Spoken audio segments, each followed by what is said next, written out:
Olá pessoal, que todos que nos acompanham tenham um dia e uma semana ricamente abençoados por Deus e sejam muito bem-vindos a ahn, mais uma das nossas análises profundas. Isso mesmo. É um prazer enorme estar aqui para mais esse mergulho no conhecimento. Sim, e hoje nós vamos, entrar num tema que, bom, imagine a seguinte situação, que é até meio psicanalítica. Pense num hábito qualquer que foi cultivado de forma quase religiosa, Uhum. repetido ano após ano, mês após mês, durante, veja bem, 7 décadas inteiras. 70 anos. Exato, 70 anos de dedicação, de esforço, uma rotina inquebrável. E então, de repente, vem aquela dura constatação de que todo esse esforço fenomenal foi, na verdade, completamente inútil. Nossa. Não serviu para absolutamente nada do propósito original. É um choque de realidade brutal, sabe? 70 anos fazendo algo sem utilidade alguma. E pensar que tem gente que acha o fim do mundo pagar um único mês de mensalidade na academia e, não aparecer para treinar? É uma excelente forma de colocar as coisas, viu? Porque o peso do tempo magnifica a frustração. E o que torna os textos que vamos analisar hoje tão espetaculares é justamente a forma como eles expõem essa fragilidade das justificativas humanas. Pois é. É a falácia do custo irrecuperável, né? O ser humano tem uma tendência quase instintiva de se apegar a formas, a cronogramas, muitas vezes esquecendo a essência que deu origem a tudo aquilo. Com certeza. O que vamos dissecar hoje não é apenas um registro de um calendário antigo. É uma verdadeira radiografia do comportamento humano. O material nos força a questionar o que realmente impulsiona as ações diárias de qualquer sociedade. Exato, eu estou muito animada com isso e o nosso foco central nesta análise profunda de hoje é o capítulo 7 do livro do profeta Zacarias. Um texto riquíssimo. Sim. Nós vamos mergulhar nesses textos bíblicos guiados de forma muito especial pelas anotações e comentários teológicos do pesquisador F. Duane Lindsay. A grande missão que temos pela frente é explorar uma tensão histórica profundíssima. O embate clássico entre rituais vazios e a verdadeira transformação interior. Que é um tema atemporal. Muito atemporal. É impressionante notar como uma mensagem de mais de 2.500 anos consegue soar incrivelmente atual para quem nos escuta hoje. É uma verdadeira viagem no tempo, certo? Vamos desvendar isso e situar muito bem o terreno. Perfeito. Olhando para as nossas anotações aqui, o contexto histórico é muito específico. Os registros apontam que estamos exatamente em dezembro do ano 518 a.C. Isso. Para sermos bem precisos com os dados, é o 4º ano do reinado do rei persa Dario, no 9º mês do calendário hebraico. Esta precisão de datas é fundamental para entendermos a ansiedade do momento. A situação em Jerusalém era basicamente a de um imenso canteiro de obras a céu aberto. Muita poeira, muito barulho. Exatamente. A reconstrução do grande templo estava bem na metade do caminho. Segundo os registros históricos, as obras recomeçaram ali por volta de 520 e só terminariam em 516 a.C. Então eles estavam no auge do trabalho pesado. No auge. O povo judeu que tinha retornado daquele longo exílio na Babilônia estava finalmente vendo aquele espaço tomar forma novamente após décadas de ruínas. E é exatamente no meio desse cenário caótico que as fontes nos mostram a chegada de uma delegação inusitada. O texto relata que 2 homens chamados Sarezer e Regem-Meleque aparecem ali. Nomes bem peculiares. Sim, e as anotações geográficas mostram que eles vêm de uma cidade chamada Betel para fazer uma pergunta ao sacerdote. Mas, lendo os comentários do Lindsay, a gente percebe que tem algo muito estranho nessa comitiva, não tem? O que é fascinante aqui é a enorme carga de ironia geográfica e cultural que o Lindsay destaca de forma brilhante. Primeiro, vamos analisar a origem. Betel. Fica pertinho de Jerusalém, né? Sim, cerca de 19 quilômetros ao norte. Mas para quem estuda o pano de fundo de Israel, Betel está longe de ser uma cidade com credenciais puras. Historicamente, ela foi o grande epicentro da adoração apóstata das 10 tribos do norte. Ah, os bezerros de ouro. Exato, foi lá que bezerros de ouro foram erguidos pelo rei Jeroboão. Um movimento político calculado para desviar o povo da adoração correta em Jerusalém. Mas espera, isso levanta uma dúvida enorme. Se Betel era o grande símbolo histórico de rivalidade, o que levou essa galera a enviar uma delegação oficial para buscar respostas no Templo de Jerusalém? Aí que tá. Foi puro desespero existencial ou uma jogada diplomática porque o vento político mudou? Essa é a grande questão debatida pelos historiadores. A leitura mais aceita é que se tratava de um pragmatismo. O Império Persa estava patrocinando a reconstrução em Jerusalém, então Betel precisava se realinhar. E o segundo ponto fascinante levantado por Lindsay são os nomes. Sarezer e Regem-Meleque. Isso. Eles são judeus, mas esses nomes são nitidamente estrangeiros, de origem babilônica, adquiridos durante o exílio. O nome Sarezer, por exemplo, é associado a orações a deuses babilônicos. Essa dupla carrega a marca da assimilação cultural. É como se a própria história do fracasso nacional estivesse no crachá deles. E eles chegam com uma dúvida muito logística. Eles perguntam, em termos práticos, se devem continuar a chorar e a jejuar no 5º mês como faziam há tantos anos. Uma pergunta baseada no calendário. Sim, e baseado no que levantamos, esse jejum do 5º mês não era uma recomendação divina original de Moisés. Era um luto autoimposto para lembrar a destruição da cidade por Nabucodonosor. Exatamente. A lógica deles era cirurgicamente pragmática. A linha de raciocínio era de causa e efeito. Se o templo está sendo reconstruído diante dos nossos olhos, se o motivo da tristeza está sendo revertido, ainda faz sentido chorar por algo que já está sendo consertado? A matemática simples deles. Templo caiu, a gente chora. Templo sobe, a gente para de chorar. Do ponto de vista administrativo, é uma pergunta perfeitamente racional. A expectativa deles era receber um simples sim ou não dos sacerdotes, mas a resposta de Deus quebra qualquer manual de expectativa. O foco da resposta desvia totalmente do calendário litúrgico e mira na psicologia de quem pratica o ritual. Essa é a ferida sendo exposta. O texto sagrado e a exegese de Lindsay evidenciam a denúncia de um sistema falido. E note um detalhe riquíssimo. Deus, na sua resposta, adiciona o 7º mês à conversa. Eles só perguntaram do 5º. Exato. Mas Deus amplia e diz: quando vocês jejuaram no 5º e no 7º mês. E esse jejum do 7º mês não era o dia da expiação oficial. Era um luto nacional pelo assassinato de Gedalias, um governador de Judá. Que gerou uma guerra civil terrível. Exatamente. Então Deus estava mapeando um padrão de comportamento. A pergunta cortante que ele faz é: durante esses 70 anos, foi realmente para mim que vocês jejuaram? E a resposta óbvia é não. Para tentar traduzir isso para a linguagem moderna, vamos pensar naquelas dinâmicas de disciplina extrema. Pensemos numa pessoa que entra numa dieta absurdamente restritiva ou numa rotina de acordar às 4 da manhã. E entrar na banheira de gelo. Isso.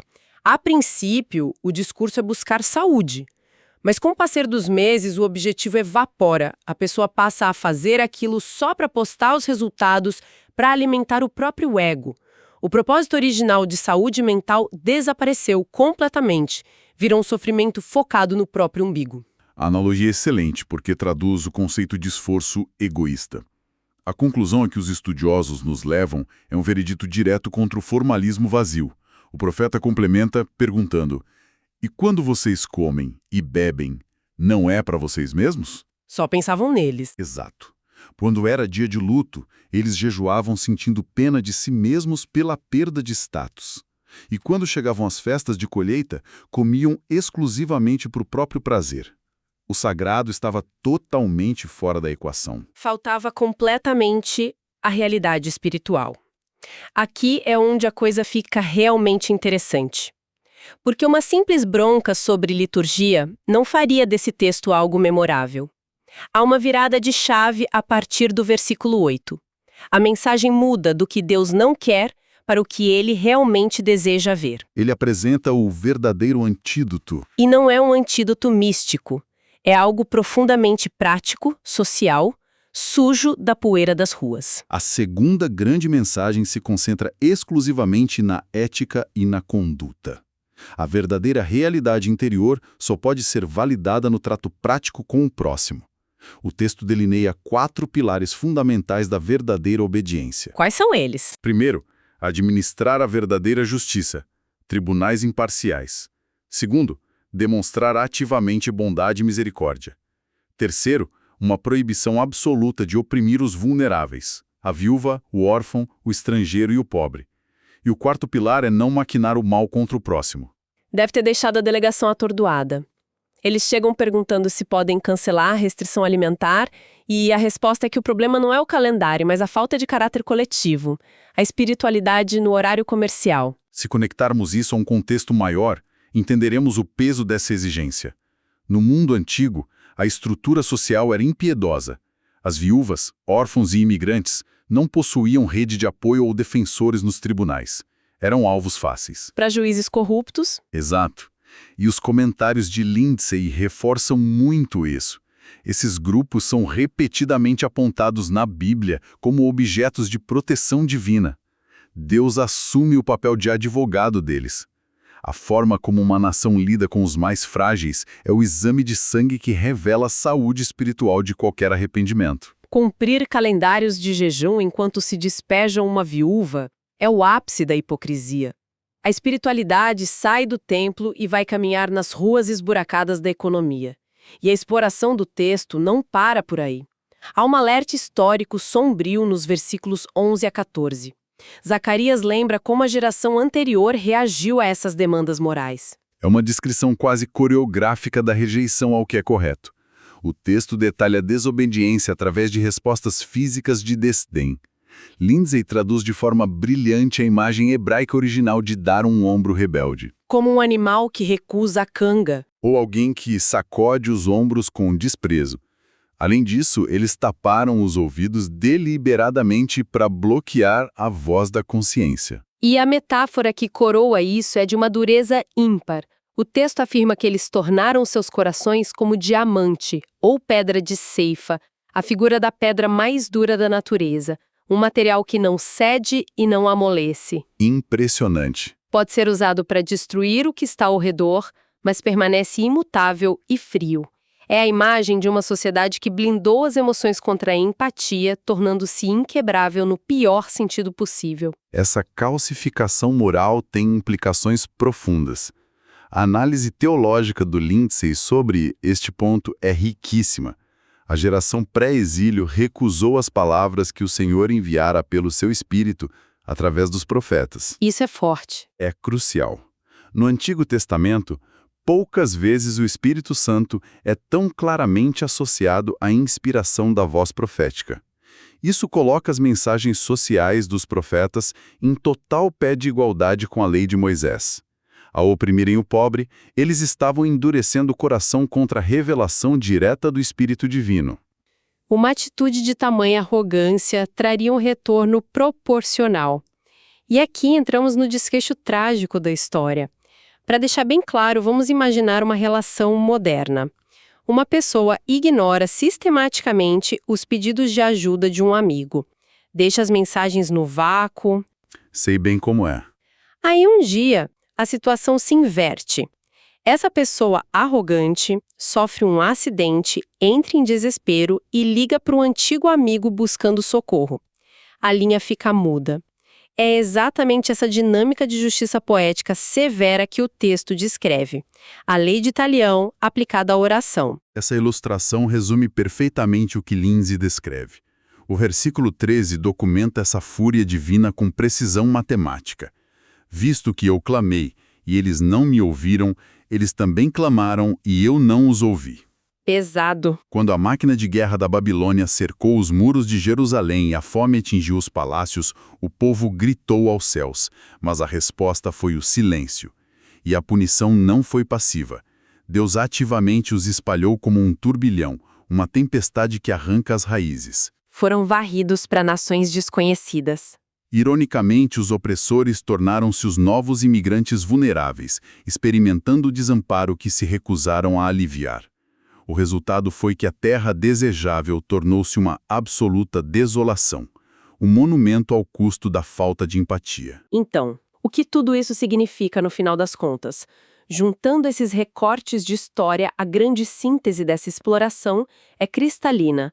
A manutenção das instituições não depende da perfeição dos cronogramas litúrgicos. A verdadeira urgência era começar a praticar o amor. Sem dúvida. A lição imutável é que qualquer crença isolada do cuidado prático transforma-se num mecanismo egoísta.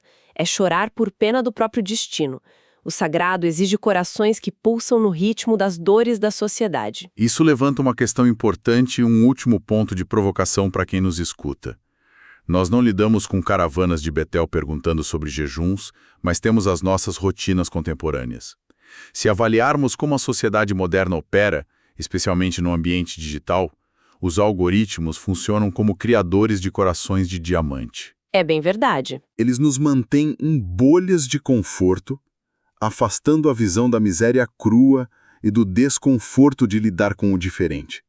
E quando vemos o sofrimento, nossa reação muitas vezes é o jejum do 5º mês da era digital. Compartilhar uma postagem, usar uma hashtag, performar empatia para os seguidores, sem nunca de fato alimentar o pobre. A religiosidade superficial de Zacarias, substituída pelo ativismo de vitrine de hoje. Exatamente. A pergunta cortante continua sendo: as nossas práticas diárias online servem para transformar a realidade de quem sofre ou só para polir a nossa própria imagem no espelho social? Um paralelo assustadoramente preciso. Substituímos os bezerros de ouro pelas telas, mas a fuga da responsabilidade real continua a mesma. E é com essa reflexão monumental sobre os reflexos do ativismo vazio que vamos fechando nossa análise. Agradecemos a todos que nos acompanharam em mais esta exploração. Navegar por essas profundezas ajuda a compreender melhor não apenas o passado, mas o próprio tecido da vida comunitária no presente. Que Deus abençoe todos os ouvintes.